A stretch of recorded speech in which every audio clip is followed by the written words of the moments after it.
time to simplify some rational expressions with my 1997 Bulls championship hat.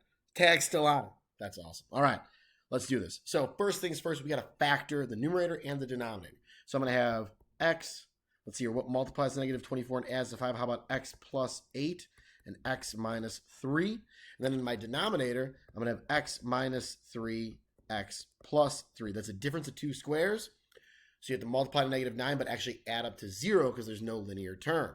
All right, now what can cancel? My x minus 3's can cancel, leaving me with x plus 8 divided by x plus 3. That is my final answer. Sometimes they may ask you, what are some excluded values from the domain of this rational expression, okay? Or values that would make this rational expression undefined. We would have to look at our factored denominator for that. So if we looked over here, we would say, well, x cannot equal 3 and x cannot equal negative 3. Why is that? Well, that would be because if I plug in 3, substitute in 3, I'd get 0 times 6. Well, that's 0, and I can't divide by 0. The same would go for the negative 3. If I plug in negative 3, I'd get 0 for the right factor.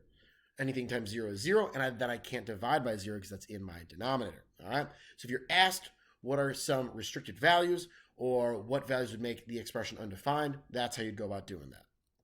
How about one more example here? So my numerator, it looks like I actually have a GCF in my numerator. So I'm going to take out a 2 first. So if I take out a 2, I'm left with 2x squared plus 3x minus 5. In my denominator, it looks like I've got a 4x that I can actually take out. So GCF in both of these. Always look for a GCF first, then go about your normal, say, AM method or, reverse FOIL or possible rainbow method, whatever it may be. But always look for that GCF first. All right. So now my denominator is going to be x squared minus 1. All right. So now what? Well, my numerator has a lead coefficient trinomial, so that one's going to take a little more work to factor. If you do guess and check, you can just go right to the next step. But I'm going to do a little bit of side math here because when we factor the lead coefficient, many of us struggle with that, and I will work out all the steps.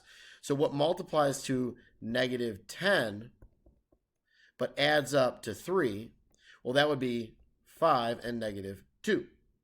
So what I'm going to do is I'm going to break apart that 3x. So it's going to be 2x squared still, and then it's going to be plus 5x minus 2x minus 5. 5x minus 2x still adds to 3x. I'm going to group these two and group these two. So I'm going to have x coming out from the first binomial. It's my GCF there. And I'll have 2x plus 5.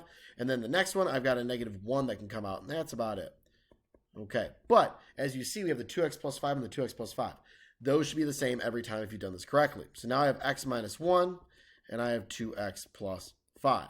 So that whole mess got me my numerator factored entirely. So now we have x minus 1, and we have the 2x plus 5. Don't forget that GCF at 2 up there. Definitely got to have that. My denominator now, I have the 4x, but don't write down that x squared minus 1 too quickly. That's a difference of squares. So I'm going to have x minus 1 and x plus 1. All right, now it's time to cancel. I can cancel my x minus 1s. I can actually reduce this down to, that's a 1, and that would be a 2. And that looks like about it. So my final answer here is going to end up being just the 2x plus 5 in my numerator. The 1 I don't need to really write down. And then I've got 2, and then we have x plus 1. Oh, almost missed something here. Got a little x right there. So 2x times x plus 1. We can leave it in factored form like that. That's totally fine. If you want, you can multiply it back together. Perhaps on a multiple choice, it could be multiplied back together. If you wanted to see that form, it would be 2x plus 5 over 2x squared plus 2x.